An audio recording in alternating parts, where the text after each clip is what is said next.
Picture a small buff-coloured booklet, 16 pages, about the size of your palm, printed on paper so thin you can almost see through it, divided into tiny squares the colour of old teeth, each one representing something you're legally permitted to eat this week.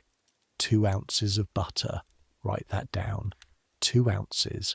That's roughly the weight of 4 50-pence coins. That is your entire butter allowance for 7 days. Bread and dripping for breakfast, bread and dripping for lunch, bread and... Well, you see where this is going. Now add to that 4 ounces of margarine, 1 rasher of bacon, 8 ounces of sugar, 2 ounces of loose tea, 1 egg if you're lucky, if the allocation came in, if the woman at the counter didn't run out before she got to you. 1 shilling and 2pence worth of meat, which in 1943 buys you just under a pound of something, if the butcher's feeling generous and the something in question isn't mostly bone. That's it. That's your week, not your day. Your week. And the kicker, the part that will sit with you as you're drifting off tonight, is that this was considered enough. The Ministry of Food ran the numbers. They hired nutritionists. They published pamphlets with recipes and cheerful slogans. They put a man named Lord Walton on the radio to explain that a diet of potato and turnip and powdered egg was not only adequate for the British working body, it was practically a moral virtue. Walton actually believed it, or he performed believing it convincingly enough. The country needed him to. So we're going back there tonight. Not as historians looking at this from a comfortable distance, not as people marvelling at how they managed. We're doing it. We're living a week on a ration book. 1 household, 1 book, every shop and queue, and grey Tuesday afternoon when you open the larder and stand there just looking at what's left. Calculating. Always calculating. I make these history stories, and genuinely I have no idea whether you're listening to fall asleep or because you've developed a specific interest in wartime carbohydrate policy. Both are valid. Both are welcome here. If it's the second one, you might be my favourite listener, and also possibly need a gentle word from someone who cares about you. Either way, get comfortable. Here we go. The first thing you notice every morning without exception is the cold. It hits you before you're properly awake. Before you remember where you are or what year it is, or what the date on the calendar means in practical terms. The cold is simply there, settled into the bedclothes and into the floorboards and into the back of your throat, like something permanent, like something structural, like it has always lived in this house and is merely tolerating your presence. You're in the back bedroom of a terraced house in Coventry. The windows face northeast. In January, which this particular Monday is, January 11th, 1943. The frost comes in under the sash frames and leaves a faint white rime on the inside of the glass. You breathe out and your breath hangs in the air for a moment before it dissipates, and you watch it, still half asleep, too cold to feel fully awake, too awake to feel fully comfortable. Your name is Dorothy Marsh. You're 26 years old. Your husband Frank is somewhere in North Africa with the 8th Army, and you know this not because anyone has told you recently, but because the last letter arrived 3 weeks ago, and the postmark said somewhere that had been blacked out by the censor's pen, and he'd mentioned dust and heat, and something about mangoes, which meant somewhere hot, which in late 1942 for an infantryman meant North Africa probably. Probably. You get up. The floor is cold under your bare feet. You find your slippers by feel in the dark. Blackout curtains still drawn. No point letting light out at 6 a.m. even if there hasn't been a raid in weeks. And you put on your dressing gown over your nightdress. and then your cardigan over your dressing gown, and then you stand in the middle of the bedroom floor for a moment, layered like a cabbage, and you still aren't warm. The coal situation is bad this week. It's been bad for 2 months. You've got a small heap left in the cellar, enough for evenings only, and the kitchen range gets lit at 7 and banked down at 9, and in between you exist in a state of managed cold that you've stopped noticing except in small ways. The way your hands don't quite work properly. Until 10 o'clock, the way you stand slightly closer to the gas ring than is strictly safe when you're making tea. The way you've started wearing your coat indoors and stopped being embarrassed about it. You go downstairs. You fill the kettle from the cold tap and set it on the gas. While it heats, you open the larder. The larder is a small room off the kitchen, maybe 3 feet by 4, with a slate shelf that stays cool even in summer. You know every item in it by heart. You don't need to look. But you look anyway, because looking is the ritual, the inventory, the daily reckoning. 1 loaf of national bread, half gone. Grey-brown, slightly dense, made with a higher extraction rate than pre-war white bread because that way you use less wheat and waste less grain. It tastes fine. You've stopped noticing that it tastes fine. You used to notice back in 1940 when they introduced it, that slight earthiness, that faint something that wasn't quite the bread you grew up with. Now it's just bread. The national loaf is just bread. Half a jar of jam, plum from the allotment. You made it in September and it has to last until the new fruit in summer, which means you've been rationing the jam ration, spooning it out in thin layers, making each jar count across months instead of weeks. A small block of margarine on its own plate covered with a cloth. The margarine is the colour of old newspaper and has the texture, when cold, of something slightly more determined than it needs to be. You've learned to leave it out for an hour before trying to spread it so it doesn't tear the bread. Behind the margarine, a small piece of cheese in greaseproof paper. About 1.5 ounces. You're saving it for Wednesday's lunch. A bottle of milk, 1 pint from yesterday's delivery. 3 potatoes in a bowl, an onion, a tin of something called Spam, which arrived from America via the Lend-Lease program, and which you regard with a complicated mixture of gratitude and suspicion. You've never quite decided whether Spam is food or a philosophical position.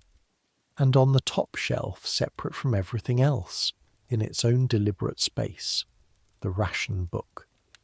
Buff cover, slightly worn at the corner where you grip it. RB1, it says, Ministry of Food. Your name and address written in your own handwriting in the space provided. In the slightly careful script you used because you knew this was important. Because you understood even then that this small booklet was going to matter more than most things you owned. You pick it up. You open it. The little squares stare back at you. Some have been cut out by the shopkeeper's scissors. Small, precise rectangular absences where last week's allowances used to be. Some are still intact, waiting for this week. The paper is thin. Each cut-out square means something was purchased, something was handed over, something was eaten. The kettle begins to whistle. You make the tea. This is how the week begins. In the dark, in the cold, with a cup of tea made from leaves you're already calculating against the 2-ounce allocation, and a ration book on the kitchen table, and outside the window the street is dark and quiet, and somewhere your husband is sweating in a country you've never been to, eating things you can't imagine, and here you are, counting squares. The butcher's queue forms before 7. You know this because you've been caught out before. Twice last spring you arrived at 7:30, and the queue stretched back past the newsagent, and by the time you reached the counter, There was nothing left but scraps of grey mince that the butcher said would be fine in a stew, and you'd taken them because what else do you do? But they'd been mostly fat and gristle, and you'd eaten them anyway. You'd eaten every scrap.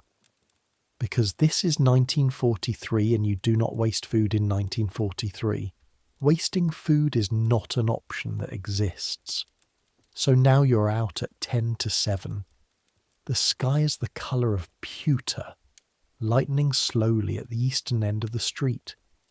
Your breath makes small clouds. You've got your string bag over one arm and your ration book in your coat pocket, and you can feel it there the way you feel keys or money. That specific small weight of something that matters, something you'd go back for if you forgot it. Mrs. Jenkinson from number 14 is already there. She's 60-something, grey-haired, with a face that suggests she's been running the arithmetic of household management since before you were born and has found the numbers generally unsatisfying. Morning, you say? Morning, she says. That's the whole of it. There's no further conversation required because you've both been standing in this queue, or queues like it, for 3 years, and you understand each other completely. You stand side by side in the pale cold and wait. The queue fills up behind you. 6 women, then 10, then 15. A couple of older men, husbands who've been sent on the shopping because their wives have factory shifts. A young woman you don't recognise, maybe 17, who keeps looking at her ration book like it's going to give her different information than it did last time she looked. The butcher's name is Mr. Higgins. He's a stout man in his 50s with a red face and a white apron that gets less white as the morning progresses, and he has strong opinions about queuing, specifically that people who don't queue properly are, in a word he uses frequently and without apparent self-consciousness, civilians. The implication being that there's a war on, and in wartime you queue in an orderly fashion, and you take what's allocated and you say thank you. The door opens at 7 sharp. You can hear him behind the counter before the doors properly open, the thud of something substantial on the chopping block, the scrape of knife on steel. You move forward. The cold comes with you. Inside, the shop smells of blood and sawdust and something mineral and sweet that you've learned to associate with fresh meat. The glass counter is fogged slightly from the warmth of the interior relative to the door opening. There's a display of cuts behind the glass, less than there would have been before the war, but not nothing. A small joint of something, chops, what might be lamb neck. Your weekly meat ration is 1 shilling and twopence. In 1943, 1 shilling and twopence buys you approximately 12 ounces of beef mince, or a pound of sausage that is legally required to contain at least 30% meat, and in practice contains whatever Mr. Higgins has been able to source, or a piece of braising steak not much larger than your hand, or, if you're clever about it, a collection of bones plus a small quantity of whatever's going cheap, which when you take it home and make stock and stretch it with vegetables and bulk it with potatoes, and serve it with the national loaf becomes 3 or 4 dinners if you're careful. You are always careful. Mrs. Marsh, Mr. Higgins knows his regulars. What can I do for you today? It's not really a question. You both know the constraints. What's the mince like? It's mince, love. You consider this. Mince is the safest bet this week. With the tin of Spam still in the larder, you can do mince on Monday, Spam on Wednesday, the bacon rasher on Thursday morning, and then Friday and Saturday become the puzzle, which is always the part of the week that requires the most creativity and the most tolerance for meals that are technically correct nutritionally, but would not, if you're honest, cause you to feel excitement. 2 ounces of the bacon, you say, and a pound of mince if you can. He cuts the bacon with the precision of a man who has spent 3 years managing people's expectations about quantities. The rasher is thin. It's a good thin. It'll stretch. It'll flavour things. One rasher at the right moment can make a pan of bubble and squeak taste like it has intention rather than just ingredients. He weighs the mince. Just over £1. He lets it go at that, rounds it down on the scale, says nothing. You don't say anything either. Small kindnesses exist. He finds the page in your ration book for meat and cuts out the appropriate square with a small pair of scissors he keeps in his apron pocket. The sound of those scissors is one of the sounds of this era, you think. That specific small snick of the cut, the tiny rectangle of paper falling into the tin beneath the counter, the official recording of the transaction. You pay 1 and 4p. The coins come from a small purse you keep in your coat pocket. The purse is not full, but it's not empty. You work 3 days a week at the telephone exchange, and Frank's Army pay comes through to the post office, and together it's enough if you're careful, which as previously noted you are, always, at all times, with everything. Next, says Mr. Higgins, you move toward the door. Mrs. Jenkinson is stepping up to the counter. You exchange a nod on the way past. Hers says, "How was it?" Yours says, "Decent enough." A complete conversation conducted in approximately 1 second. Outside, the sky is lightened to something approaching grey-white. The street is coming alive now. A bicycle wheels past. The milk cart has already done its round. Somewhere up the road, someone has lit their morning fire and you can smell the coal smoke. And it's one of those smells that in certain decades means warmth and home and safety. And you pull it in and let it sit there for a moment before the cold replaces it. First errand done, now the grocer. The grocery ration is a different kind of calculation than the butcher's. At the butcher's, it's simple. Money and the meat allocation. What he has, what you're allowed, what the scale says. Clean. At the grocer's, you've got the ration book and the point system, which is the government's solution to the problem of non-essential goods. Tinned food, dried fruit, biscuits, that kind of thing. 16 points per month. Each item costs a certain number of points depending on availability and how much the Ministry of Food wants to discourage or encourage consumption of it. You've been allocated your points for January. You have, as of this Monday morning, 8 left. You used the first 8 on a tin of dried apricots at Christmas, which you gave to your mother's house when you went for Boxing Day, and which your nephew Arthur, who is 8, ate approximately half of in one sitting, and then went slightly odd for the remainder of the afternoon. 8 points. With 8 points you can get a tin of salmon, 7 points, which would leave 1 point for nothing, or a tin of sardines, 4 points, and something else small with the remaining 4, or a pound of dried lentils, 1 point, and split the rest across the month. Or, and this is what you're thinking about as you push open the door of Pierce's the grocer, nothing at all this week and save them for February when things sometimes loosen up slightly. Pierce's smells of dried goods and cardboard, and something faintly sweet that you've never quite identified. Possibly the large jar of boiled sweets behind the counter that Mrs. Pierce keeps for the children who come in with their sweet ration. 3 ounces per week.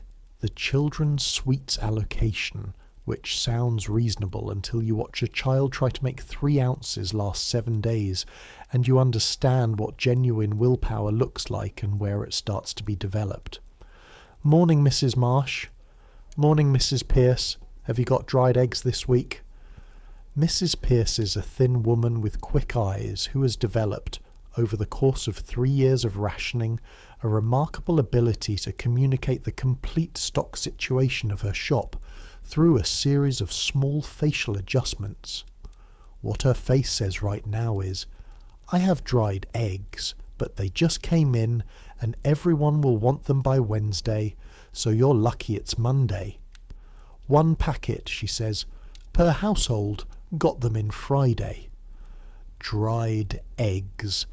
American dried whole eggs, reconstituted by mixing powder with water. Not the same as a fresh egg. Anyone who claims otherwise is either lying or has genuinely forgotten what a fresh egg tastes like. But what they are is protein, and what they are is versatility, and what they are, when you beat them with a little water and fry them in a scraping of margarine, is hot and filling and vaguely eggy in the morning, which is more than nothing. And sometimes, on a cold January morning when you've been outside since 6:45, more than enough. You take the packet.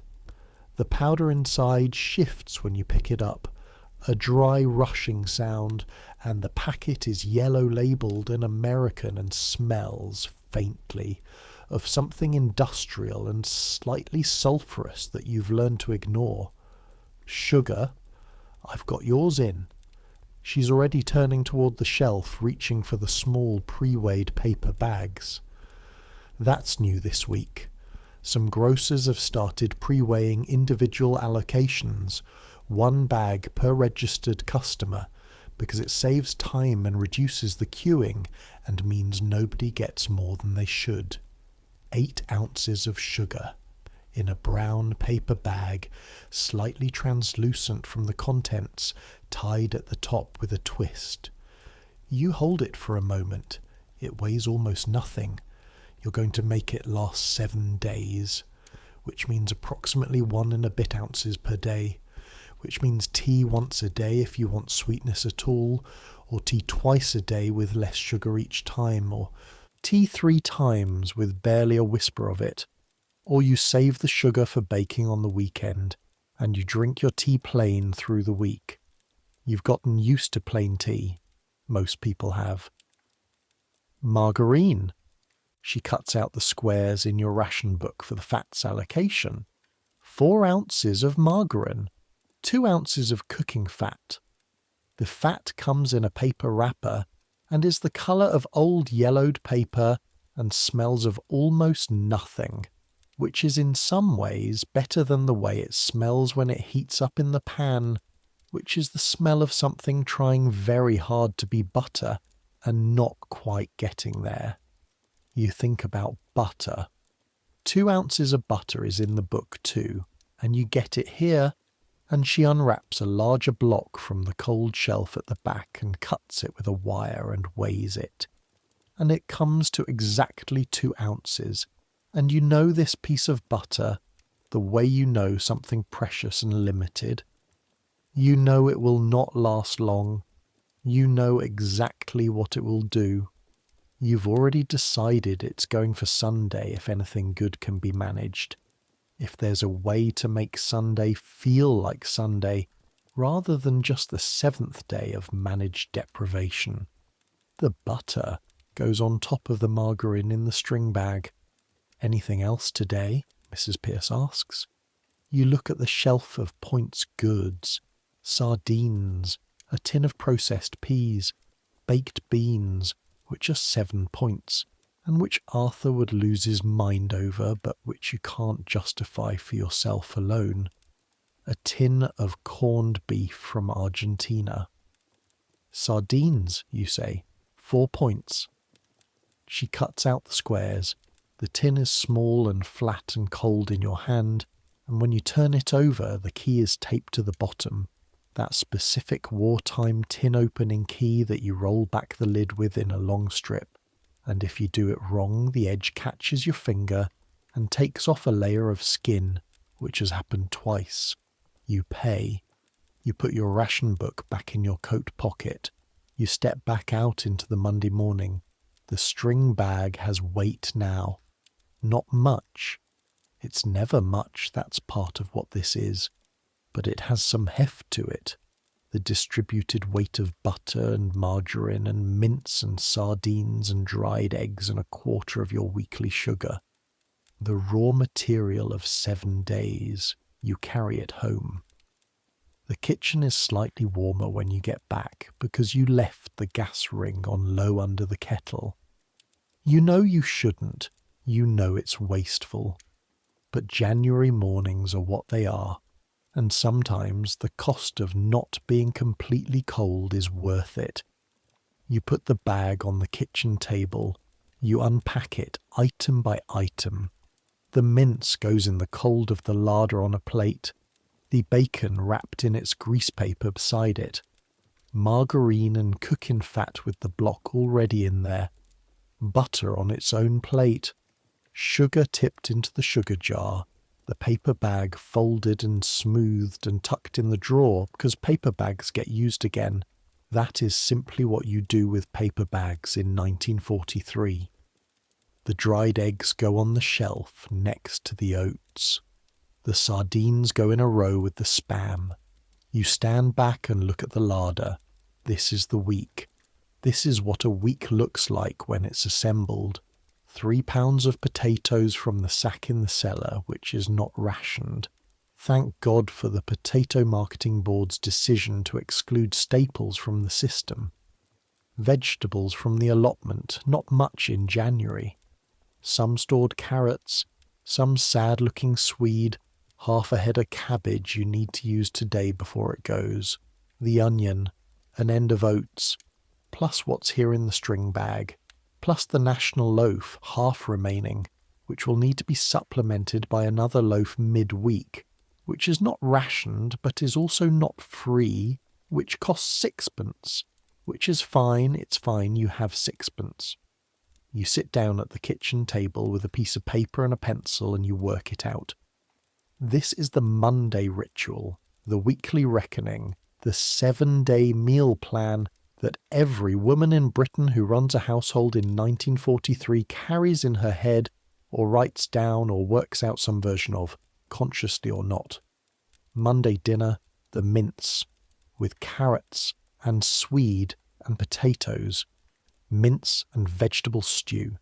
No recipe required. You've made it approximately 50 times. Tuesday breakfast, dried eggs, fried, on toast from the national loaf. Tuesday dinner, potato soup with a cabbage, using yesterday's stock from the mince bones if there are any, or water with a little Marmite for flavour. Marmite, you note, is not rationed. Marmite, whatever else it is not on the list of things the Ministry of Food needs to manage. Wednesday, spam, fried with the remaining potatoes, with the cheese at lunch. Thursday, bacon rasher in the morning with the fried egg. 1 fresh egg you're hoping comes with Thursday's delivery. In the evening, something with the sardines. Toast. Sardines on toast is a meal. It's a complete meal. Friday. This is the difficult one. Friday is always the difficult one. The day when the week has done most of its work on you and the larder is looking thin, and what you're really eating is ingenuity. You have the oats. You have potatoes. You have whatever's left of the Marmite and the flour and the dried lentils you've been keeping for emergencies. Friday is Lord Walton pie. The Lord Walton pie, named, with presumably unintentional irony, after the Minister of Food who declared that the British could live nutritiously on almost nothing, is technically a vegetable pie. It contains whatever root vegetables you have, cooked and thickened with oatmeal, covered with either a pastry crust if you have enough fat, or a potato crust if you don't. And it is filling, and it is hot, and it is, on a Friday evening in January when you're tired and the coal is almost gone, and the blackout curtains are drawn against the dark, genuinely comforting. You've learned to mean it when you say that. It genuinely comforts.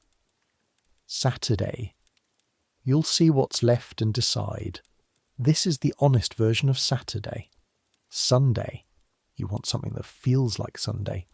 Sunday is the day Frank's absence is most physical, most present, most shaped like the specific space where a person used to sit.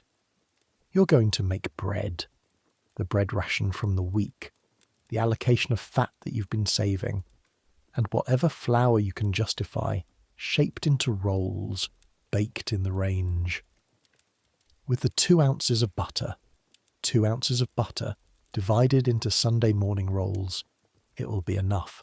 It will be good. You've decided. You put the pencil down. You stand up and fill the large pot with water and set it on the range. Monday has begun. The mince goes in at 11:30. First the onion, cut fine, in a thin scraping of the cooking fat because you're not using the margarine for frying if you can help it. Margarine at high heat develops a smell you've decided to describe as assertive. The onion goes translucent and then gold at the edges, and the smell of it fills the kitchen, which is one of those smells that has no equivalent in any other decade. That specific fried onion smell in a cold kitchen in winter. That smell of effort and intention, and we are doing our best here. Then the mince. It hits the fat with a sizzle, and you break it apart with a wooden spoon, working it around the pan, watching it go from grey-pink to brown-grey. And it doesn't look like much. This pound of meat, it doesn't look like it will feed you for 3 meals plus lunches, but that is the nature of the exercise. This is the central skill of 1940s home cooking. The capacity to see the week in everything, to look at a pound of mince and calculate forward, to see Monday's dinner and Tuesday's leftovers and the possible addition of dried lentils stretching it to Wednesday if needed. You add water, not a lot, 2 cups, and the chopped carrot and swede and the 3 potatoes cut small, and a shake of salt and a 1/4 teaspoon of pepper, and you put the lid on and turn the gas down and let it do its work. The smell now is different, richer, warmer. The kitchen is warmer. You stand with your back to the range for a moment, absorbing the heat, eyes closed, and you let the smell and the warmth be what they are, which is good, which is enough. Outside, the street goes about its wartime business. There's Mrs. Jenkinson from number 14 taking in her milk. There's the postman, who you watch from the kitchen window without quite meaning to, tracking him up the street, watching which doors he goes to, which gates he opens. The postman is the carrier of official information in 1943, which means he's also the carrier of the specific class of dread that arrives in a buff government envelope with OHMS on it, and you've developed, like every woman in your street, a complex and largely involuntary relationship with the sight of him approaching. He goes to number 10 today, not to you. You breathe. You turn back to the pot. The dinner is ready at 1 o'clock. You eat it standing at the kitchen counter, because the kitchen is warmer than the dining room and you haven't lit the dining room fire today. Too much coal, not enough weak. And because eating standing up when you're alone has a practicality to it, an efficiency that you've stopped feeling guilty about, the stew is good. It's genuinely good. The swede has thickened the liquid slightly, the carrots are soft, the mince has distributed itself through the whole pot, so that every spoonful has a bit of everything. You've saved half for tomorrow. It's cooling now in the larder. You eat slowly. This is intentional. There's a Ministry of Food pamphlet. You've got a pile of them. They come with the ration book. They come in newspapers. They come from the Women's Voluntary Service. That recommends eating slowly and chewing thoroughly as a way of getting more satisfaction from smaller portions. You found this deeply irritating when you first read it in 1941 and then somewhere around 1942. You tried it, and it does actually work, a little. Eating slowly makes a meal feel like more of an event. chewing thoroughly makes you feel fuller. The Ministry of Food's nutritionists were not, it turns out, entirely wrong.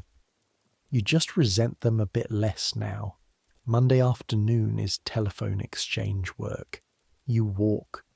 The exchange is 20 minutes, just under a mile, which in other times might involve a bus, but buses are running reduced services, and the walk is fine, the walk is healthy. The walk is one of those things that you've been told is actually better for you than the bus, and have decided to believe. The exchange is a large building with blackout tape still on the windows despite the raids having eased, because you don't take it off until you're told to take it off, and nobody has told anyone to take it off yet. Inside, it smells of backlight, and the specific metallic odour of electrical equipment, and 40 women's worth of handbag and hair and coffee from the canteen. You sit down at your switchboard. You put on the headset. Coventry Exchange, good afternoon. This is your work. Connecting people. The physical mechanics of it. The plug in the socket, the click of the connection, the 2-ring signal, the voice saying, "Operator, can you connect me?" And you do. You connect them, and then you release the connection when they're done and the plug comes out and you go to the next one. It's not glamorous. It's not the job you imagined at 14 when you imagined having a job, but it's steady and it matters. The calls that come through this board include things like factories reporting to head offices, hospitals calling suppliers, families trying to reach family, the whole nervous system of a city at war routing itself through this room and these switchboards and these women in the headsets. The woman at the next position is called Gwen. She's 24, from Leamington, with 2 brothers in the Navy and a frankness about her that you've come to depend on. "Have you got the dried egg today?" she asks during a brief lull between calls. "From Pierce's. Came in Friday." "Oh, thank God. I've been doing without for 2 weeks. Do you know what my husband said the other week? He said, 'Gwen, if there's no egg on Sunday, I'm going to the recruiting office and volunteering for something dangerous just so I can eat better.'" What does he do? Reserved occupation, coal merchant, which is why we at least have... She lowers her voice slightly, not quite conspiratorial but tilted that way. Slightly more coal than the official allocation would suggest. "I'm not listening to this, you say?" "No," she agrees pleasantly, and plugs in a connection. There's a whole informal economy around reserved occupations, around people who handle rationed goods, around the adjacencies and perks and small moral adjustments that 3 years of scarcity have introduced into ordinary life. You know this. Everyone knows this.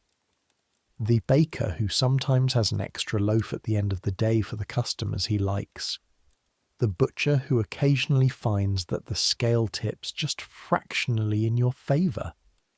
The greengrocer who keeps the better carrots under the counter for certain people. You don't think of this as the black market exactly. The black market is something harsher, something that involves men in pubs and goods that fell off lorries and a kind of defiant criminality. What you're thinking of is closer to just human nature, the way people have always operated, the way scarcity and community interact when they've been rubbing against each other long enough. Coventry Exchange, good afternoon. The afternoon passes. You're home by 6. The blackout curtains are already drawn. They go up at dusk, which in January comes before 5. Which means you live a significant portion of winter inside a permanent semi-dark, with the light of the kitchen range and the table lamp, and that's roughly it. You make tea. 1 cup, 1 scant teaspoon of sugar. You sit at the kitchen table and drink it in the warm. The second serving of mince is still in the larder. You heat it, smaller portion tonight, enough to take the edge off. Tomorrow will take the rest. And eat it with bread from the national loaf and the last of yesterday's boiled potatoes, Cold, sliced, fried quickly in the pan. Cold boiled potato fried in margarine, sliced thin so they go crisp at the edges. You've made this perhaps 300 times in the last 3 years. You've stopped needing to think about it. Your hands know what to do. The pan goes on, the fat goes in, the potatoes go down. The flip at the right moment. The slightly golden crispness on both sides. It's good. It's a good thing to eat on a January evening in a warm kitchen. You wash up. You bank the range for the night. You take the ration book from your coat pocket and you put it on the kitchen table where you'll see it in the morning, where it won't be forgotten. You turn off the kitchen light. You go upstairs. Tuesday begins with dried eggs. The packet says to mix 1 level tablespoon of powder with 2 tablespoons of cold water, mixed to a smooth paste. Then add more water gradually until you have a consistent liquid. It says this produces the equivalent of 1 fresh egg. What it produces in practice is something that scrambles acceptably if you keep the heat low and don't stop stirring, and that fries into something that looks approximately like a fried egg if you squint and have adjusted your expectations accordingly, and that makes very reasonable French toast if you're patient, and that in baking is indistinguishable from the fresh article if you're combining it with enough other ingredients to disguise the slight background flavour of powderiness that is the dried egg's particular signature. You make scrambled eggs, 2 tablespoons of powder, which is technically 2 eggs worth. Into a cup first, the paste, then water added gradually smooth. Into the pan in the margarine. Low heat, keep stirring, don't walk away.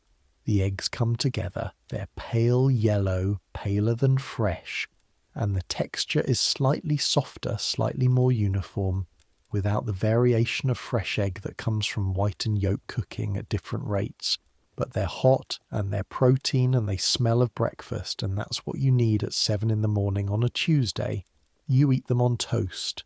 The national loaf, toasted on the range grid, the margins getting dark where the heat is uneven. No butter on the toast. You're saving the butter.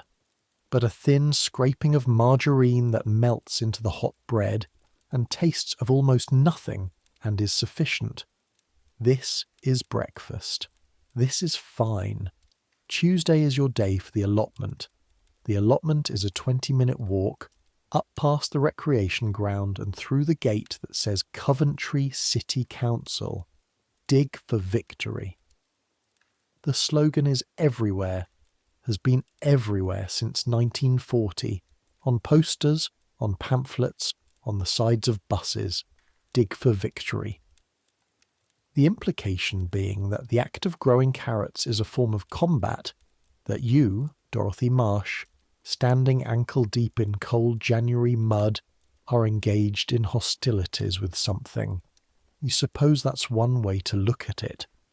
There are perhaps 12 allotments visible when you arrive, bare and brown in the January light. Some have been dug already for winter. Yours is mostly empty.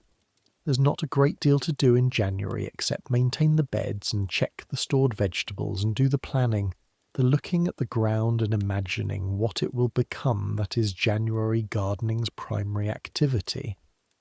But there are stored things. You have a small wooden box half buried with a layer of sand in it, and in the sand there are carrots from October's harvest, packed in rows, keeping reasonably well. Some have gone soft at the tip. You pull those out and set them aside, they'll go in the pot today. But most are firm and good, smelling of cold earth and the cold sweetness of stored root vegetables. You pull 6, that's 2 days' worth of carrots. You also check the leeks. There are 3 leeks still in the ground, slow growing through the winter, technically ready, and you pull 2 of them and leave 1 for later. The leeks are thick and white at the base, and the outer leaves are slightly tough and waxy with cold, and they smell green and mineral and very alive. 2 leeks, 6 carrots, a small harvest of winter. You put them in the string bag and you stand up from the crouch, and your knees remind you that the ground is cold, and this is not a young person's activity. This crouching in January gardens, and you're only 26, which tells you something about what the allotment does to knees. Around you, there are other women doing the same thing. One woman you know slightly, Mrs. Clark from Radford Road, is working 2 plots over, and she looks up and you both do the small nod that means yes, still here, still doing this, still fine. Any luck with the beetroot, she calls. Not this year. Didn't have time to get them in. Shame. Goes with everything. She goes back to her digging. You go back to yours. This is the Dig for Victory campaign. Not a metaphor, not a slogan, not a poster. It's Tuesday morning and it's cold and your knees hurt and there are 2 leeks in your bag and you feel, despite everything, something like satisfaction. There is a queue at the chemist's on Tuesday afternoon. This is not about rationing, not exactly, but it's adjacent to it. The queue is for cod liver oil, which the Ministry of Food distributes to households with children and to pregnant women, and which is technically free, and which smells like the inside of a fishing boat in August. You're not pregnant and you have no children, but Mrs. Jenkinson from number 14 asked you to collect hers because she has a bad ankle this week, and you said yes because this is what you do. This is the texture of neighbourhood life in wartime. You collect each other's cold liver oil, you check on each other's larders, you share a pot of tea when the situation calls for it, which is frequently. The chemist's queue is shorter than the butcher's. 12 women, mostly older. The chemist is a thin, careful man who distributes the green bottles with the same attention he'd give to dispensing medicine, which in a way he is. You take Mrs. Jenkinson's bottle. Your hands smell of fish for the next 20 minutes. You deliver it to number 14.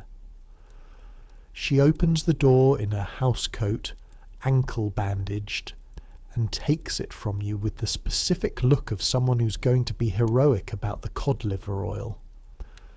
"Any good at the butcher's yesterday?" she asks. "Mince was decent. He had a few chops, but they went early." "Always the way," she sighs.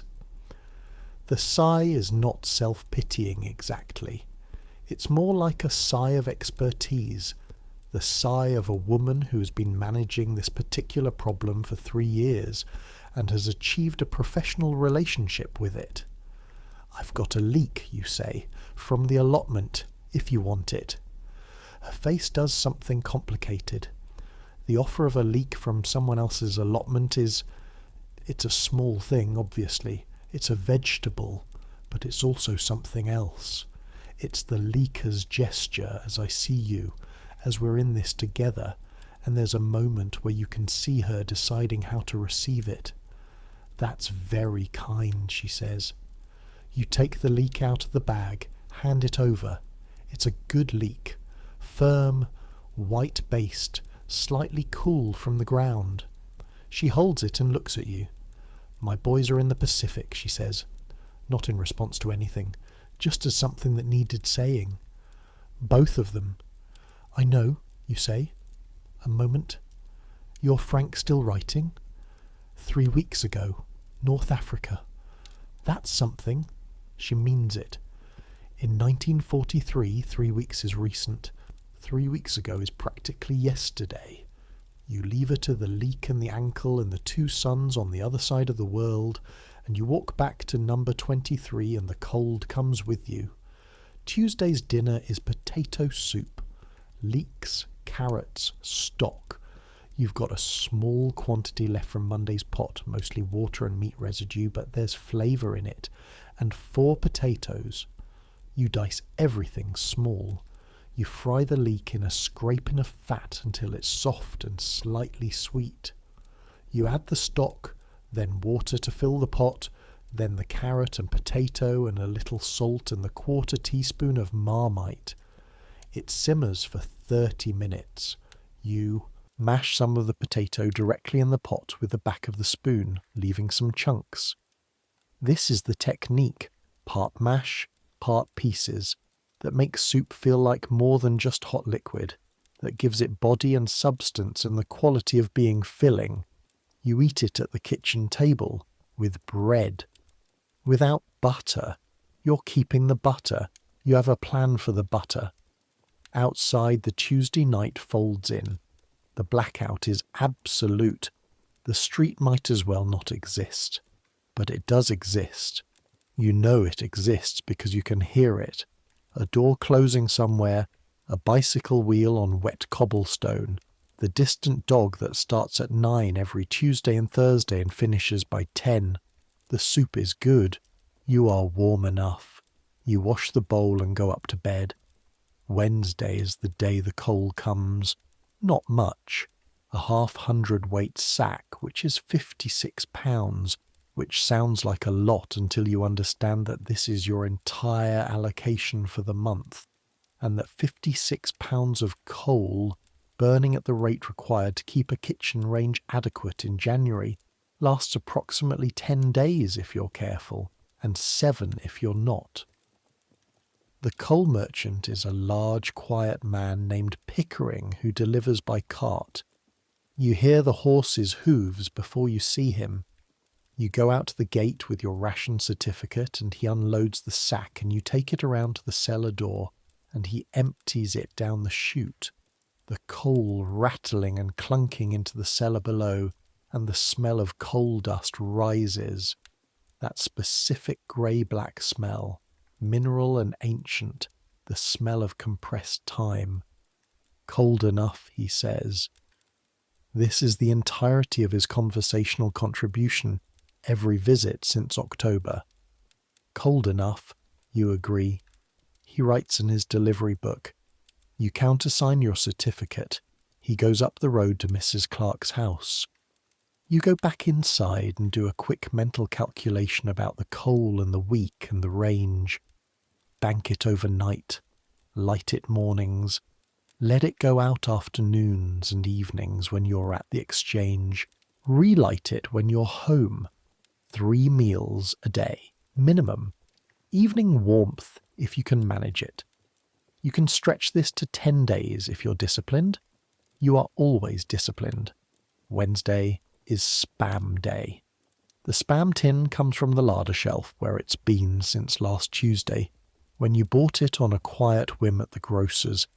It was off points, Spam, the government having decided that Lend-Lease American tinned pork was sufficiently useful to not require points rationing. You rolled back the lid with the key this morning, the tin opening in one long curling strip, and the Spam came out in its block, pink and smooth and jiggly in a way that fresh meat decidedly isn't. You've read the instructions on the tin, can be eaten cold or fried, and you've tried both and you prefer fried, sliced thin, in the pan with a very little fat until it goes slightly crisp at the edges, and the surface develops a golden colour that almost resembles something. The smell of frying Spam is distinctive. It's not an unpleasant smell exactly. There's something savoury about it. Something that the nostrils register as meat-adjacent, acceptable, but it is extremely specific to this era, this country, this particular moment in food history when American tinned pork products arrived in Britain and the British, with characteristic pragmatism, decided to get on with it. You eat it with fried potatoes and the cheese, the 1.5 ounces from Tuesday's plan, saved for Wednesday's lunch on a slice of bread. The cheese is sharp and good. It's cheddar, or it says it's cheddar on the label at Pierce's, and the strength of it makes you close your eyes for a moment. 2 ounces of butter and 2 ounces of cheese per week. You've learned that strong flavours in small quantities can sometimes do the work of large portions of bland things. You've learned that taste is not always proportional to quantity. You sit at the table with the cheese and the spam and the fried potatoes and the tea, plain, no sugar, you're saving the sugar, and you eat it slowly, the way the ministry pamphlet says, and you think about Frank, not anxiously, not with dread, just thinking about him, what he's eating. You've wondered this since the first letter, since the first month. Army food, which you gather from his occasional references, is a particular category of food, distinct from civilian food in ways that involve scale and utility and a fairly basic relationship to pleasure. He mentions bully beef, which is corned beef, which is the Argentine tinned beef that appears sometimes at Pierce's in the points goods. He mentions hardtack biscuits, tea, always tea, the British Army's apparent primary fuel source, but also mango. He mentioned mango. You've never eaten mango. You've seen pictures of mangoes, tropical and orange, vaguely like a larger, rounder plum. You cannot imagine what they taste like. You cannot imagine the context in which an infantryman from Coventry encounters a mango and finds it sufficiently remarkable to mention in a letter home. But he mentioned it, and that means something. It means a moment of wonder, a moment of, this is not Coventry, this is not anything like Coventry, and you find you're glad about the mango, glad that somewhere in the middle of all of it, there was a piece of fruit that surprised him. You finish the lunch, you wash up, you go back to work. Wednesday evening is for mending. This is make, do and mend. Another slogan, another campaign. The Board of Trade's version of the Ministry of Food's dig for victory. The logic being, fabric is in short supply, clothing is rationed, 66 coupons per year going down to 48 by 43. You repair what you have and you make new things from old things and you keep wearing things that in other times you might have discarded. You're darning socks. Frank's socks, actually, which you washed before he left in July 1941 and which you mend periodically because it feels like something. Form of maintenance of an ongoing life. The sock exists, the marriage exists, the person is absent, but the practical details of his life continue to require attention, and there is something in the act of threading a darning needle and pulling the grey wool through the worn heel of a sock that feels like keeping faith.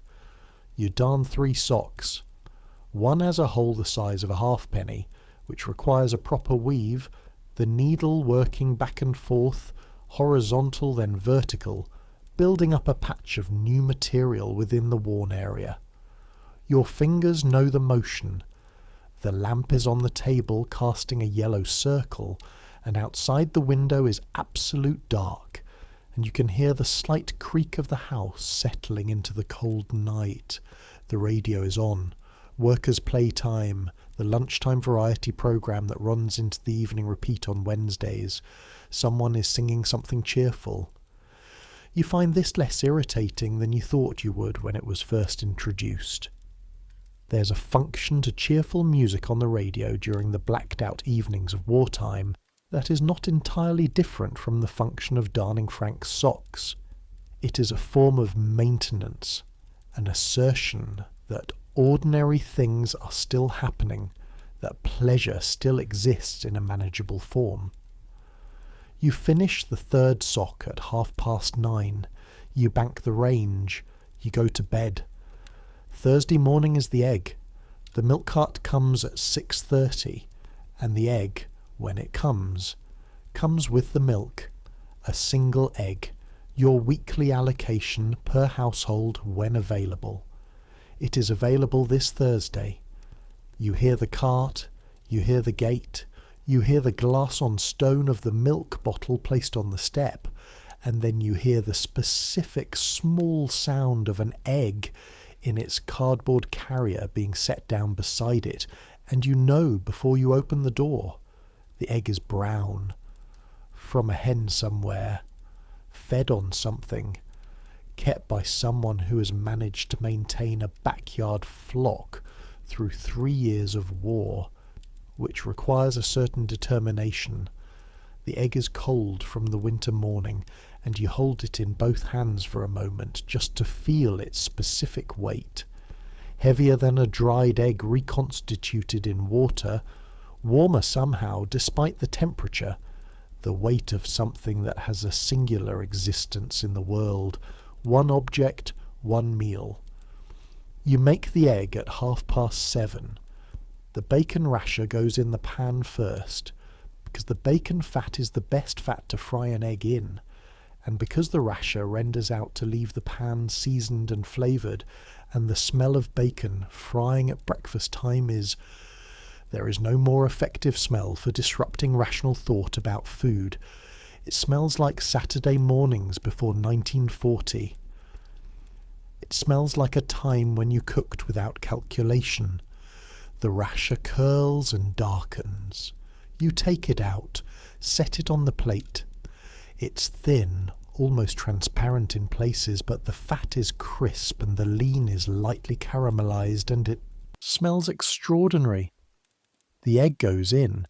It immediately spreads. A fresh egg, a good egg. The white spreading to the edges of the pan before it sets. The yolk sitting high and bright yellow in the middle, and you tilt the pan slightly to let the fat baste the top of the white, and in 2 minutes it's done. You eat it at the table, without hurrying, the whole rasher, the whole egg, 2 slices of toast with the margarine. This is Thursday breakfast.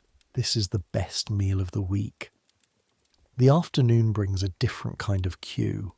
You've heard that a fishmonger near the market has received a delivery, and that the fish is unrationed. Fresh fish is generally unrationed, because the fishing industry is operating under wartime constraints, and supply is unreliable enough that putting it in the ration system would be administratively impossible, and that it might be a good week for herring. You go after the telephone exchange at 4 o'clock on your way home. The queue is long. 40 people at least, mostly women, mostly your age and older, all of them with string bags and the particular expression of people who have learned not to assume that the thing they came for will still be there when they get to the front. You wait 40 minutes. The fishmonger is a young man. Young because the older men are elsewhere, at sea or in uniform, with red hands from the cold and the brine, and a facility with a knife that's extraordinary to watch. He guts and fillers without look, and he hands, the knife moving in quick, sure strokes, the fish open and under it cleanly. Herring, you say. 2, if there are 2. There are 2. He wraps them in newspaper, the newspaper still warm from somewhere, still smelling of newsprint, the ink coming off slightly on his wet hands, and you take them and add them to the string bag. Herring, a strong-tasting fish, oily, silver, rich with the flavour of cold water and its own specific oils. Before the war, herring were considered a food for the poor, a fish of the industrial north, the fish of workers and fishermen. In 1943 they're a coup.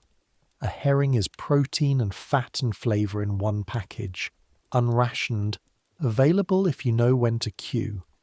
You'll cook them tonight with the remaining potatoes and a carrot from the allotment. You'll grill them over the range. They don't need much herring, just heat and a little salt. And the kitchen will smell powerfully of fish for several hours afterward, which is a smell you have made your peace with. Thursday evening, while the herring grills, there's a knock at the door. It's Gwen from the telephone exchange. She's got a bag over one arm and an expression that means she's done something she wants to tell you about. Come in, you say. She comes in. She follows the smell to the kitchen, approves of the herring, sits down at the kitchen table. "I've got carrots," she says, opening the bag. "From Gerald's aunt in Warwickshire. She sent a whole box. We can't eat them all before they go." She puts a bundle of carrots on the table. 8, 9, good-sized, with their tops still on. "Gwen, this is... Don't be daft. We've got more than we need for once, and you've been generous with the allotment more than once. This is the informal economy. This is how it actually works, day to day. The thing that supplements the ration book and makes the numbers add up to something that resembles sufficiency. Not the black market, not the officially criminal, just the carrot network, the swap network, the "I've got more than I need right now, and you might need it" network that runs through every street and every workplace and every queue. You make tea. You sit down with the herring cooling slightly and the tea hot and the carrots on the table between you. "How's Gerald?" you ask. Reserved, fine. Slightly obsessed with whether he can grow parsnips in the backyard. He probably can. That's what I told him. He took it as a challenge. She wraps her hands around the tea mug. "Any news from Frank?" 3 weeks ago. Still, I keep checking the paper. Checking the paper means looking at the casualty list published in the Coventry Evening Telegraph, which published names, which you read quickly with your eyes not quite focused, taking the information in peripherally, which is the only way to read a casualty list without it undoing you. "He'll write when he can," Gwen says. "He always does." There you are then. You eat the herring. You give Gwen the smaller one. She accepts this without comment, eats it cleanly, leaves the spine and head on the plate in one neat piece. You talk about nothing important. The exchange, the supervisor who has opinions about headset placement. Mrs. Pierce's rumour that dried fruit might be coming in on points next month. The fact that it has been 43 days since a raid, which is the longest stretch since the bombing started, which everyone is treating with the cautious optimism of people who've been taught not to rely on cautious optimism. By 8 o'clock she's gone. The kitchen smells of herring and coal smoke and tea. You sit in the quiet for a while, then you go upstairs. Lord Walton pie. Let me tell you about Lord Walton pie. The Right Honourable Frederick James Marquet, 1st Earl of Walton, became Minister of Food in April 1940, and immediately became the most important person in Britain in terms of what the civilian population ate, which in wartime conditions is not a trivial kind of importance. He was a department store magnate before the war, which meant he understood supply chains and public communication, and how to make people feel that they were getting something worthwhile even when what they were getting was less than what they'd had before. The pie that bears his name appeared in the recipe columns in 1941. It was published in the Times. It contains diced potato, cauliflower, swede, carrot, oatmeal, spring onions where available, flavoured with vegetable extract or marmite, topped with either short crust pastry made with reconstituted dried egg or mashed potato. It has no meat in it.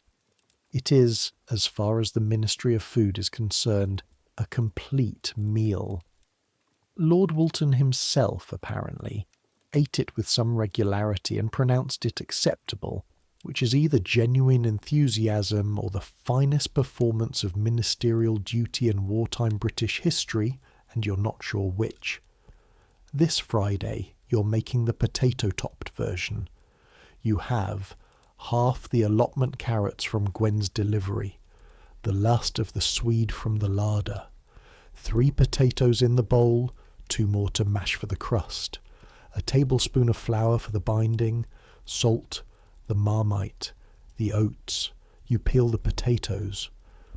The peeler is a simple metal thing, slightly awkward in cold hands, and you work it toward yourself in the old way, the waste curling off in thin ribbons, and the potato smell rises. Slightly starchy, slightly earthy, the smell of something foundational. You dice everything small into the pot with a little water, on the heat to simmer until almost tender. Then the oats go in, just 2 tablespoons, to thicken, and the Marmite and the salt, and everything becomes a dense steaming filling that smells surprisingly good. Better than the ingredients separately would suggest, better than the word vegetable pie implies. There's a savouriness from the Marmite, and a sweetness from the carrot, and a substantial presence from the potato that works. The mash goes on top, ridged with a fork the way you were taught, so the peaks go brown in the heat. Into the range, 25 minutes. You sit at the kitchen table while it cooks, and you read a pamphlet from the Ministry of Food titled Kitchen Front Bulletin, which contains, among other things, a recipe for mock banana on toast, banana not being available in Britain since the start of the war, made from parsnip mashed with banana essence and a little sugar. You put the pamphlet down. You look at the ceiling. You think about bananas. The pie comes out of the range with a slightly brown top and a smell that has been doing its work on you for 25 minutes. You cut a wedge. The filling holds together. The oats have done their job, and you eat it at the table, fork in hand, steaming, with a cup of tea without sugar. This is Friday dinner. And here's the thing about it. The thing you would not say to Lord Walton, and would not put in a letter to Frank, and would not share with anyone in a way that might sound like you've given up on the possibility of real food. It's fine. It's actually fine. Not fine in the sense of acceptable under difficult circumstances, though it is that. Fine in the sense that this is a dish that does what a dish is supposed to do, which is to be hot and filling and flavoured, and to make you feel, at the end of a working week, that the evening is provided for. You've stopped comparing everything to before. This is important. You noticed you'd done it some time. In the autumn of 1942, this stopping of comparison. The comparison, this against the roast joint of pre-war Sunday, this against the cake your mother made, this against the meals in a restaurant that you and Frank went to in September 1940, with money you probably shouldn't have spent. The comparison costs something. It costs a kind of daily small grief, the grief of what used to be laid against what currently is, and somewhere in the autumn of 1942 you decided to stop paying it. This is the Walton pie. It's Friday. It's good enough. You've earned it. Friday evening, before the blackout closes in completely, you write a letter. Dear Frank, it is cold this week, properly cold. Frost on the glass in the mornings. I've been careful with the coal, but the exchange is warm all day, which helps. Things are fine here. Mrs. Jenkinson's ankle is better. Gwen from work gave me a bundle of carrots from her husband's aunt in Warwickshire, which was kind. I made the Walton pie tonight, and it was actually rather good. You pause. You look at what you've written. It is accurate. It is also the letter of someone who has learned to translate their actual experience into something transmittable, something that can travel across the senses and across the sea, and into the hands of a person who is managing a different and harder kind of survival, and who does not need to receive your anxiety. You continue. I think about you every day, which I know you know. I hope the mangoes are still in season wherever you are. I hope wherever you are has things that surprise you, good surprises, the kind you'll want to tell me about someday. I am keeping everything in order here. The allotment is dormant, but the carrots are good. The ration book is up to date. You have socks. You sign it. You fold it. You put it in an envelope. You'll post it tomorrow. Saturday's the reckoning. You open the larder. This is the Saturday morning ritual that is also the Friday morning ritual and the Thursday morning ritual, because the calculation is always running, always updated, always in the back of your mind like a quiet calculation that never stops. What's left? Roughly half the dried egg powder. Good. That's next week's breakfasts. The Gwen carrots, most of them. Good. Those will go in Monday's pot. 2 potatoes. That's all. The potatoes have carried the week. They've been in everything. They've been the bulk and the ballast and the starch that's kept all of it substantial. And there are 2 left, which is enough for tomorrow's Sunday meal if you're careful about it. The oats, half the box. Breakfast next week. 3/4 of the Marmite jar. The butter. The 2-ounce block you've been keeping. It's been sitting on its plate since Monday. Undiminished. The one part of the week's allocation that you've hoarded with a specific intention. Tomorrow is Sunday. You put the kettle on. Saturday morning is for the market when it's on. The market doesn't sell rationed goods, not exactly. You don't use your ration book at the market stalls. But it sells vegetables and sometimes fruit, and occasionally things that have come in by routes you don't inquire about too closely. Today there's a man with a cart of turnips. You buy 4 for 2pence. The turnips are the size of your fist, slightly knobbly, the smell of fresh root vegetable strong in the cold air. There's a woman selling dried herbs. 6pence for a small packet of mixed dried parsley and thyme. You buy it. The packet is paper, the herbs inside are dusty and fragrant when you pinch them, and 6pence for something that will make the Monday pot smell like intention rather than just necessity is 6pence well spent. There is one more thing. At the far end of the market, a man in a brown coat with a wide tray around his neck is selling apples. Cox's orange pippins, he says, from a stored crop in Worcestershire. 3pence each. They're slightly wrinkled from storage. Apples kept this long past harvest always are. The skin losing its tautness, the surface becoming slightly soft under the fingers, but the smell is there. The apple smell is there. That late autumn sweetness, concentrated now, more intense for the months in storage, rising from the tray in the cold market air. You buy 2, 6pence, 2 apples.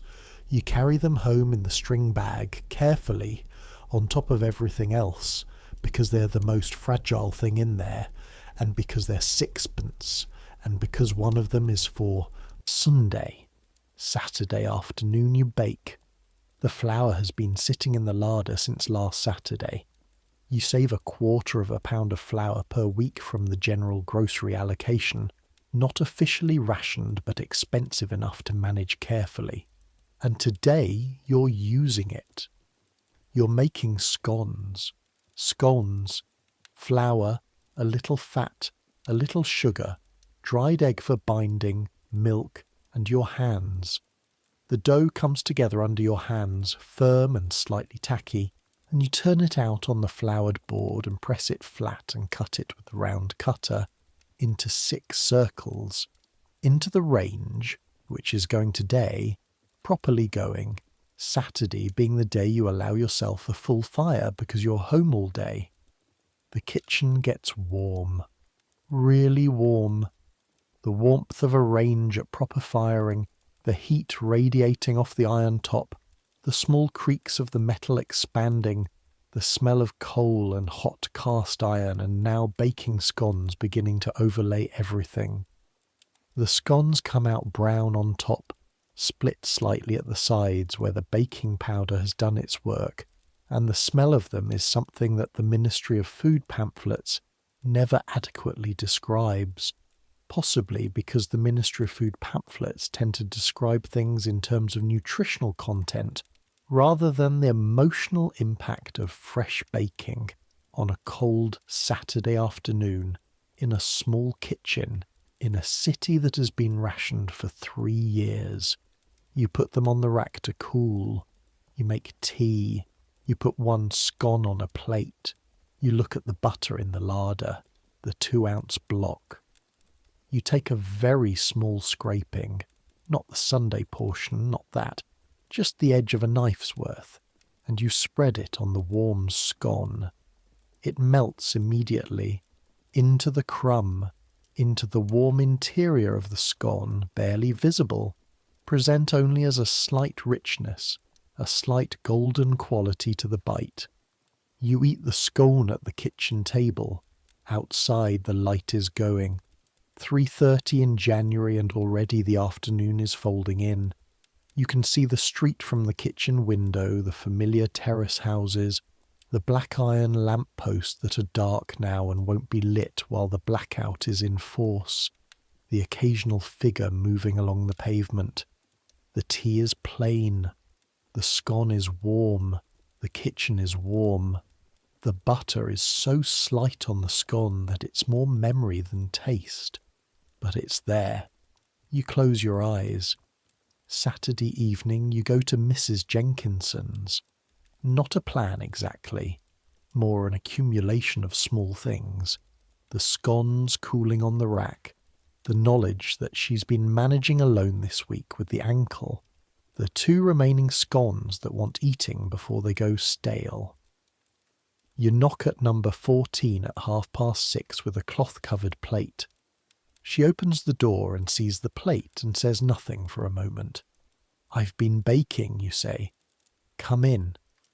Her kitchen is smaller than yours, slightly more cluttered with the accumulated evidence of a longer life. Photograph frames on the shelf, a calendar from 1940 still on the wall, because the picture on it is a watercolour of the Worcestershire Hills, and she can't bring herself to take it down. On the range, a pot of something. She's been managing her own Friday, her own Walton variant. You sit down. She makes tea. "Any post?" you ask. "Letter from Michael on Thursday. He's—" She pauses, weighs something. "He's well. That's all I know. He's well. That's everything." It is. She looks at the scones. "These are lovely. There's no butter in them except the scrapings," you say, "but the flour is decent." "You always say that about your scones." She takes a bite. "They're always lovely." You drink the tea. You talk about Michael, her elder son, and about the weather, and about a woman on Radford Road who has somehow got hold of an entire ham through means that are apparently not worth discussing in detail but have become a source of neighbourhood speculation. "A whole ham," Mrs. Jenkinson says, "in January from somewhere. People manage. Some people more than others." This is as close as either of you will come to a moral judgment on the subject, which is appropriate because the moral arithmetic of the black market is genuinely complicated in 1943. On the one hand, the black market undermines the shared sacrifice that the rationing system is supposed to represent. If one person gets a whole ham, the whole hamness is being taken from the collective pot, and someone else gets slightly less. On the other hand, people have families and children, and the chronic low-level hunger of 3 years of rationing wears on you in ways that make certain transactions feel less criminal and more simply human.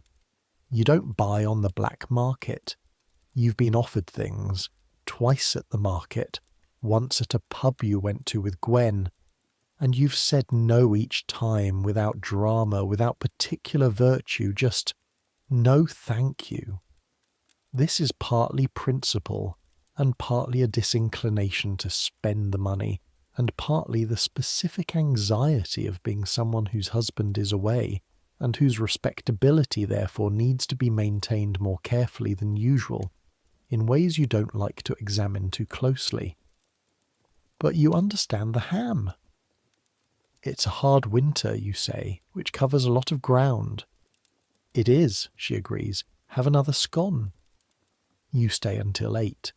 You walk home in the complete dark with the specific sureness of someone who knows every flagstone on this pavement, every slight unevenness, the step down at the Wilkins gate, and the slight slope before the lamppost at the corner. You could walk it with your eyes closed. In a way, you already are. Sunday morning. No work, no exchange, no queue to join at 6:50. The lie-in lasts until 7:30, which is not much of a lie-in by any standard, but is extraordinary relative to the rest of the week, and you lie in the grey January light coming through the crack at the edge of the blackout curtain, and you let yourself be still. The house is quiet. The church bells start at 8. They've started again after the wartime suspension. The bells were silenced in 1940, reserved as a signal for invasion, not to be rung except in emergency, and the silence of the Sundays between 1940 and 1942 was something you noticed in its absence the way you notice a missing tooth. A presence defined by its absence. The bells are back now, at least for Sunday mornings, and they come through the thin walls of the terraced house and fill the bedroom with something that sounds, to you, like the sound of the world still being itself. You lie there and listen to them. Then you get up. Sunday morning means bread. Not bought bread. Not the national loaf, worthy and sensible and slightly grey. Today, you're making bread. The yeast is dried, the kind that comes in small paper packets, and you've been saving this packet for a week against exactly this use. You mix it with warm water and a little sugar and wait 10 minutes while the yeast activates, the liquid developing a thin foam at the surface, the smell beginning to rise. This smell of active yeast is one of those smells. Warm and slightly yeasty and alive in a way that dried eggs and margarine are definitively not. A smell that seems to come from somewhere deeper than the kitchen, to arrive from some earlier time when bread making was just a thing that happened in houses without being special, without being a small weekly ceremony of rationed resources and careful planning. You add flour, half the remaining quantity, enough for 4 rolls, salt, a tablespoon of the cooking fat worked in with your fingers, the fat distributing through the flour in small crumbles before the water brings it together. The dough. You've made bread dozens of times in the last 3 years, and you still find the moment when the dough becomes itself, when the shaggy mass of flour and water coheres into something elastic and smooth and alive, slightly astonishing. Your hands work it on the floured board, pressing and folding and turning, and the dough pushes back under your palms with a quiet resistance, a liveliness, and the kitchen is warm from the range, and your hands are warm from the work, and the smell of the dough rises, yeasty and sweet and simple. You leave it to prove. An hour covered with a cloth near the range. While it proves, you peel the last 2 potatoes and put them on to boil. You take the 2 Cox's apples from the larder and slice one thin to go with something you haven't decided what yet. The other you're leaving for later, for the afternoon, to eat whole, just as an apple. You've been thinking about the apple since Saturday morning. The rolls prove well. When you take the cloth off an hour later, the dough has swelled and pushed against the cloth, and the surface has gone from smooth to domed. The yeast having done everything it's supposed to do, you shape the rolls, 4 of them, and put them on the baking tray and into the range. 30 minutes. The kitchen fills with the smell of baking bread. Here is what Sunday breakfast looks like in the kitchen of 23 Faraday Street, Coventry, on the 11th of January 1943. 4 warm bread rolls just out of the range. The outside of them slightly hard, golden brown, and when you tap them with your knuckle they give a hollow sound that means they're done, properly done. the 2-ounce block of butter on a plate, the week's butter saved since Monday, intact, 2 ounces of actual butter that you're now going to use.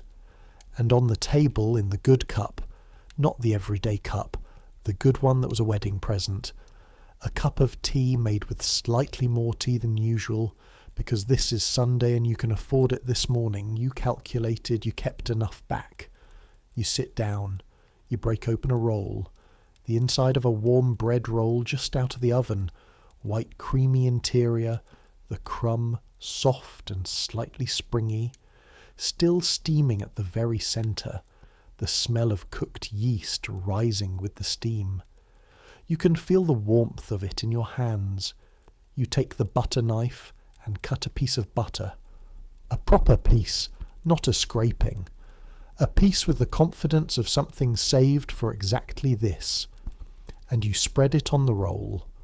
The butter goes on in a thick layer, the yellow of it catching the morning light, and it melts slightly at the edges where the heat of the roll reaches it, and the smell of it, the actual smell of real butter on fresh bread, is a smell that has no wartime substitute, no approximation, no Ministry of Food pamphlet equivalent. It smells like Sunday morning before the war. You eat the first roll slowly, with both hands, without doing anything else, without reading, without worrying about the ration book, without thinking about Monday. You eat the first roll, and then the second, and with the second you use less butter, saving a small amount, and with the small amount you eat the apple slices, the thin sliced coxes, the slight tartness of the apple against the richness of the butter. This is it. This is the good meal of the week. This is what you've been building toward from Monday morning with the mince, and it is 4 bread rolls and 2 ounces of butter and an apple, and it is genuinely and completely more than enough. Sunday afternoon. After lunch, which is the potato boiled with the turnips, simple, a Sunday that asks nothing more of you. You put on your coat and your scarf and your hat and you go out. The afternoon is clear. Rare in January, rare enough to feel like a gift. The sky above the street is a pale, clean blue. The kind of blue that has no warmth in it but is beautiful nonetheless. And the frost from the morning has retreated to the north-facing walls where the sun doesn't reach, white-grey along the brickwork. You walk up to the park. The park is a formal affair, planted in the Victorian manner, with wide paths and a bandstand and the remnants of flower beds waiting for spring. There are other people here, Sunday people, couples and families and lone walkers doing what you're doing, which is existing in air that is not the air of a house or a factory or a telephone exchange. You sit on a bench near the bandstand. The park is quiet in the way parks are quiet in winter. The birds mostly, and the footsteps on the path, and the distant sound of the city living its Sunday afternoon. A child runs across the grass. 2 women talk on a bench across the path. An old man in a good coat stands near the flower beds, looking at the bare earth. You eat the second apple. You eat it in the way you promised yourself. Whole. Just the apple, nothing else. You bite through the slightly rough skin into the white flesh, and the juice of it is cold and sharp and sweet, and the smell of it rises clear and clean in the winter air, and you eat it down to the core and hold the core in your gloved hand and look at the sky. This is also the week, not just the ration book and the queue and the Walton pie and the dried eggs. This too, the park and the bench and the clean January sky and the apple eaten whole on a Sunday afternoon because you wanted to. Sunday evening, letters and the radio.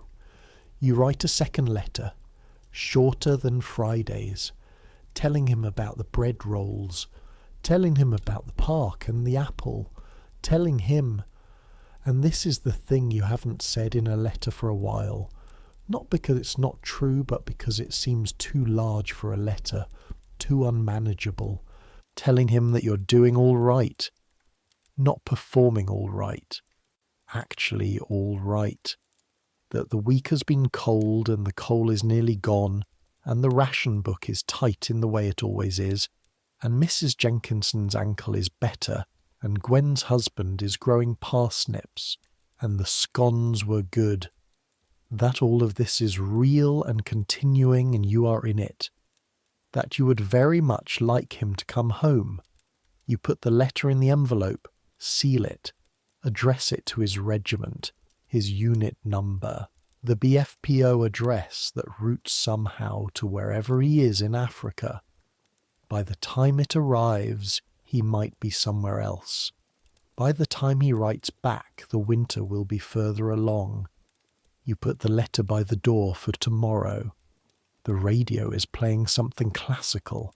The BBC Home Service, Sunday evening, a string quartet from somewhere, something slow and deliberate and not requiring anything of you. You sit in the kitchen with your plain tea and the last roll from this morning, cold now, eaten without butter, just bread. And you are warm enough and fed enough and safe enough, and the house is quiet around you, and outside the city is blacked out against the dark. Let me add it up for you, not the calories. The Ministry of Food already added up the calories. They published charts showing that the adult rationed diet provided approximately 2,800 calories per day when you included unrationed items like bread and potatoes and vegetables. They published these charts to prove that the ration was sufficient. The doctors agreed mostly. The population was nutritionally adequately fed. But let me add up the other things. Number of queues stood in 7. Butcher, grocer, fishmonger, chemist, market, market again, Pierce's again for the dried herbs. 7 queues in 7 days, some of them in the cold and dark of early morning, all of them characterized by the specific patience of people who have no alternative to patience. Number of times you calculated what was in the larder, approximately twice a day. 14 calculations, some of them running in the background, some of them explicit with a pencil and the piece of paper. Number of ration book squares cut out, 9. Meat twice, fats, dairy, sugar, tea, bacon, the sardines, the dried eggs. 9 little rectangles of thin paper now in the tin under Higgins's counter, and the tin under Pierce's counter, the official record of the week's provisioning. Number of things you grew yourself or received from neighbours, carrots, leeks, the Gwen carrots, the allotment herbs, things that don't show up in the ration book, things that exist in the informal economy of mutual assistance that sits alongside the official system. Number of times you thought about Frank, constant, continuous, running under everything the way the coal fire runs under the warm kitchen, invisible but the source of everything. Number of times you thought about before the war, less than you used to. This is the real arithmetic of 3 years. The comparison is fading. The current life is becoming itself, entire, self-referential. The standard by which things are measured rather than the thing measured against some other standard. You are a person who queues for herring and makes Walton pie and saves 2 ounces of butter for Sunday. That is a person. That is a life. It is the life of approximately 30 million people in Britain in 1943, each of them with their own ration book and their own calculation, and their own Sunday rolls and their own larder inventory, each of them managing Monday again tomorrow. The ration book is on the kitchen table, new squares available, a new week of allocations to be claimed, a new week of calculation to be done. The pot is clean, the range is banked, The string bag is hung on its hook by the door. You turn off the kitchen light. The house goes dark. Upstairs, you undress in the cold. Your fingers work the buttons without needing to think about it. The nightdress is cold until your body warms it. You pull the bedclothes up and pull your knees up, and the darkness in the room is complete. The blackout curtains doing their job. You lie in the dark. The week passes through you in reverse. The apple in the park, the bread rolls, the herring, Mrs. Jenkinson's scones, Gwen's carrots on the table, the egg frying in the bacon fat, the queue at the butcher's in the January cold, the ration book on the kitchen table Monday morning, the frost on the glass, the smell of it all, the cold and the coal and the frying onion and the fresh bread and the dried egg and the herring and the market in the winter air and the apple, especially the apple, the weight of things, the mince in the string bag, the butter on its plate, saved for Sunday, the ration book in the coat pocket, always, the way you keep money, the way you keep keys, the sounds of it, the queue shuffling forward, the butcher's scissors, the school pages being cut, the cart horse on the road outside, the church bells on Sunday morning through the bedroom walls. Frank is somewhere warm and dusty with the smell of things you can't imagine. He wrote 3 weeks ago, and you have his socks, and you have his address, and you have the letter by the door for tomorrow's post. The week was cold and managed and adequate. The week was 6 carrots and a leek and 9 ration squares and 4 bread rolls and 2 ounces of butter and an apple in the park. The week was real. It's quiet now. The city has gone to its wartime sleep. Not fully, not entirely.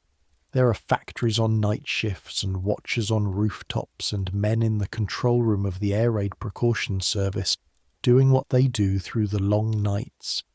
And somewhere there are people who cannot sleep, sitting in their kitchens with their tea, counting down the days until something changes.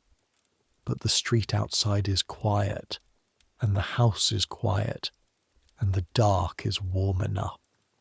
You're not afraid tonight. This is worth noting because fear is a constant companion in 1943. A quiet companion that sits in the back of the mind and doesn't always announce itself, just makes certain things heavier than they would otherwise be. The casualty lists, the silence from Frank, the way you watch the sky sometimes, reflexively, without meaning to. But tonight the fear is quiet. Tonight there is just the week behind you, accounted for, and the week ahead, not yet started, and the bed, and the dark. In a few years the war will end. You don't know this. On this Sunday night in January 1943, you genuinely don't know when it will end or how or what it will look like on the other side. You know it will end because this is the kind of thing that ends, but you don't know the particulars, the timeline, the shape of the after. Here is what happens. The rationing does not end with the war. The war ends in 1945 and the rationing continues, worsens briefly. Bread rationed for the first time in 1946, and then slowly the squares come back. The cuts get deeper before they get shallower. Lord Walton remains at the ministry until he doesn't, and other men come and go, and the calculus of allocation adjusts. By the late 1940s, things begin to ease, eggs become more available, sweets come off in 1949. Briefly, the children run to the shops and eat themselves sick, and the ministry puts them back on briefly, which is one of the great administrative embarrassments of the post-war period. And then finally, in 1954, the last rationed item comes off. Meat. The last ration book. The final cut of the butcher's scissors. The final rectangle of thin paper in the tin under the counter. July 4th, 1954, nearly 14 years after it began. The woman who grew up during rationing, who came to adulthood measuring butter in ounces and tea in tablespoons. That woman carries it forward. She knows things that other generations don't know. How to stretch a meal across 3 days, how to see the week in a piece of mince, how to find sufficient in 2 ounces of something precious. The children of rationing save things. They keep paper bags and string and the backs of envelopes. They're uncomfortable with waste in a way that is physical, visceral, almost allergic. They peel their potatoes thin because the nutrients are in the skin, and also because waste is waste, and waste is not something you do. This doesn't go away. It doesn't disappear when the meat comes off ration in 1954. It lives in the hands and the habits and the specific way of standing at a larder door and looking at what's there. Frank comes home in 1945. He is thinner than you remember, and his hands are brown from the Africa sun and from other things, and he comes in through the door of number 23, and you make him tea, and he sits in the kitchen, and you don't talk about any of it for a while. You just sit there. Later, you make dinner. You tell him about the Walton pie. He had it in the army, he says. They called it something else, but it was the same thing. Potato and turnip and oats and the smell of whatever was doing duty as stock. You laugh. It's the first time in a long time you've laughed about food. But right now, it's January 1943, and you don't know any of that.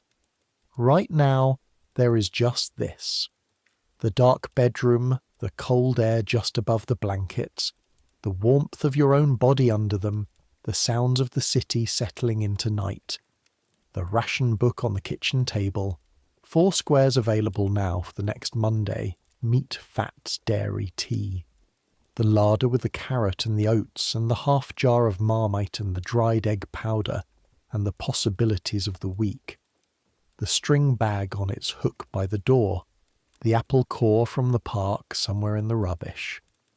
Monday will come with its queue and its cold and its calculation, and you will stand in line at 20 to 7 in front of the butcher's, and you will carry the string bag and your ration book in your coat pocket, and you will be part of the queue that stretches back past the newsagent.